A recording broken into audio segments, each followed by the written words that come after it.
第四題，咁我哋咧就拆開啲括弧佢啦。咁係 x2 加 alpha x 減8x 減8 alpha 減6，然之後就行等於右邊咧呢個爆開佢咧 x2 啦，然之後中間2乘 x 乘-9，即係減18x，最尾9981加翻81，再加翻 beta。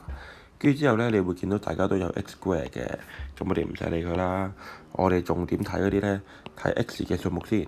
左邊咧係 alpha 減8咁多個 x，咁啊右邊咧純粹-18啫，所以你就知道 alpha 減8係-18啦。